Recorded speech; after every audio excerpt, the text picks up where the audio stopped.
आज हम आपको एक ऐसे बिजनेस के बारे में बताएंगे जिसके जरिए आपको ये तो पता चलेगा ही कि वोकल फॉर लोकल होना कितना ज़रूरी है। साथ ही साथ आपको ये भी पता चलेगा कि अगर आप आत्मनिर्भर हैं तो आप अपने बिजनेस को सालों साल चला सकते हैं और उतनी ही सक्सेसफुलनेस के साथ चला सकते हैं जिससे आपने शुरुआत की थी। तो आज हम जिस जगह पर आए हैं वो चीज़ यहाँ की बहुत ज़्यादा मशहूर है। मैं पालमपुर में हूँ और पालमपुर की अगर मलाई बर्फ़ी की बात करें, जिसे कुल्फ़ी भी कहा जाता है, तो आप उसको चखे बिना, उसको लिए बिना नहीं रह सकते। तो आज हम ये भी बताएंगे कि कैसे ये तैयार की जाती है और किस तरह से ये बिज़नेस कई सालों से चलता हुआ आज भी उसी तरह से बरकरार है। उन तमाम पहलुओं पर बात करेंगे। इस वीडियो को अंत तक देखिएगा। वीडियो पसंद आए तो लाइक कीजिएगा, कमेंट सेक्शन में लिखिएगा कि आपको बिजनेस को लेकर और कैसे वीडियोस देखने हैं, और साथ ही साथ हमारे चैनल को सब्सक्राइब कीजिएगा, बेल आइकॉन का बटन दबाइएगा। तो चलिए बिना देर के रुक करते हैं एक ऐसी देसी आइसक्रीम फैक्ट्री का जो मेरे ख्याल में विदेशी आइसक्रीम्स को भी मात दे सकती है। ये आइसक्रीम आज भी उसी तरीके से तैयार की जाती है जैसे आज से ना जाने कितने साल पहले तैयार की जाती थी। पप्पू इनको कहा जाता है, काफ़ी ज़्यादा मशहूर है ये इस एरिया में।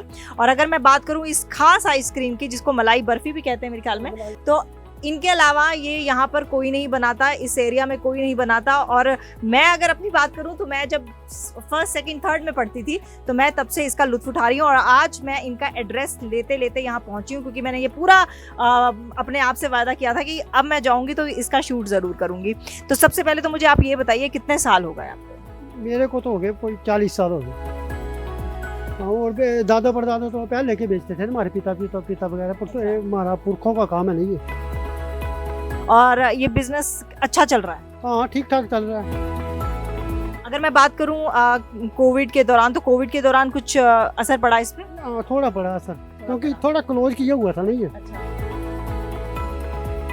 कितनी मशीन्स हैं? 3 मशीनें हमारे पास ना। तो कितने की आ जाती हैं? आजकल बनती नहीं है मशीनें, आजकल बनाते नहीं है भी। ये तो हमारे पिता के टाइम की है ना मशीनें, तो रिपेयर वगैरह करके चलाते हैं हम। यानी कि मशीन आपको संजो के रखनी पड़ेगी। तो मैं अपने दर्शकों को बता दूं कि सुबह 5 बजे ये बनाना शुरू कर देते हैं। हम थोड़े से लेट हो गए, गर्मी में तो 4 बजे लग पड़ते हैं।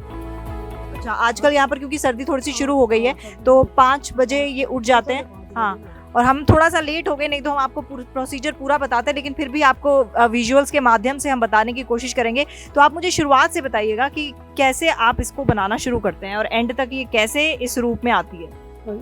पहले तो कलंदे सुबह ना हम जब उठते हैं ना तो ये इस मशीनों के नीचे आग जलाते हैं।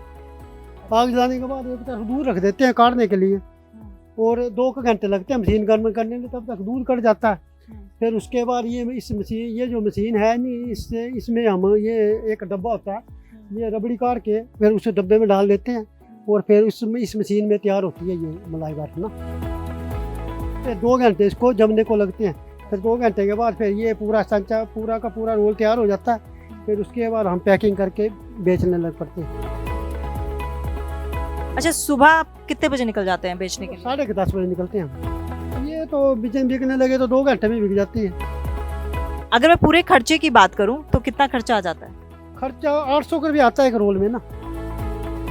तो 7 kg दूध लगता है ना इसमें। अच्छा। बाकी बालन वगैरह बहुत लगता है, जो मर्जी ड्राई फ्रूट वगैरह डलवा लो, इलायची लूची वगैरह जो मर्जी डलवा लो, सब कुछ डाल देते हैं। फिर मुनाफा कितना है? मुनाफा एक रोल में को 300 रुपये।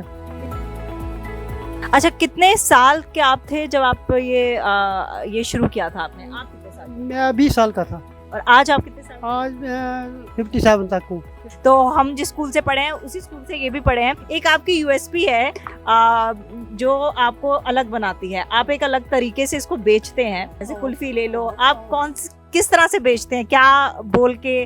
बर्फी जैसे ही ये बोलते थे तो हम सब लोग इकट्ठे होके ये खाने के लिए आ जाते थे। एक सवाल आपसे पूछना चाहूँगी, वोकल फॉर लोकल की बात हो रही है कि अपने लोकल जो चीज़ें हैं उनको बढ़ावा दिया जाए, जो घर पे बनती हैं, जैसे आप जैसे लोग जो आज भी इस चीज़ को, अपने पुश्तों की चीज़ को बचा के रखे हुए हैं और उसको आगे बढ़ा रहे हैं और अपना बिजनेस भी चला रहे हैं, तो आप इसके लिए क्या कहना चाहेंगे? के लिए तो क्या कहना, चलो बुजुर्गों का काम है ना, ये तो जब तक चलता है तब चलाते रहेंगे तब तक।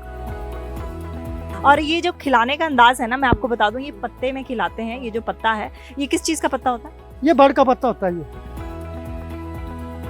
आपने कभी सोचा नहीं कि अब डिस्पोजल ग्लासेस का जमाना आ गया? ये पत्ते में चलती है, ये इसको बोलते हैं पत्ता आइसक्रीम बोलते हैं इसको। तो एक बार काट के दिखाइए और बताइए कैसे आप डालते हैं।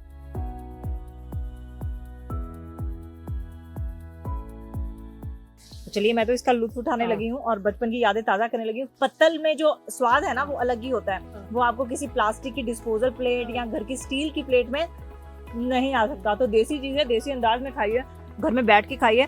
और मैंने देखा आपके फेसबुक पेज वगैरह भी हैं। हाँ, पेज वगैरह भी है, शादियों में देता हूँ ना मैं। अच्छा, तो वो स्पेशल बोलते हैं कि पत्ते लेके आओ।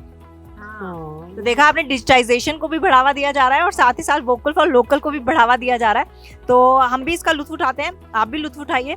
और साथ ही साथ आपका बहुत धन्यवाद कि आपने हमारे साथ बात की। और हाँ, यहाँ से एक चीज़ सीखने की ज़रूरत है कि आप बिजनेस शुरू कीजिए, जैसा भी बिजनेस करना है कीजिए, लेकिन अगर आप अपने लोकल चीज़ों को बढ़ावा देते हैं तो जाहिर तौर पर वो आपको एक दिन कहीं ना कहीं ज़रूर लेके जाएंगी। और हाँ, लोगों से भी मेरा यही अनुरोध है कि हम अपनी लोकल चीज़ों को बचा के रखें, लोकल लोगों से सामान लें, बजाय इसके कि आप विदेशी कंपनीज़ को प्रमोट करें।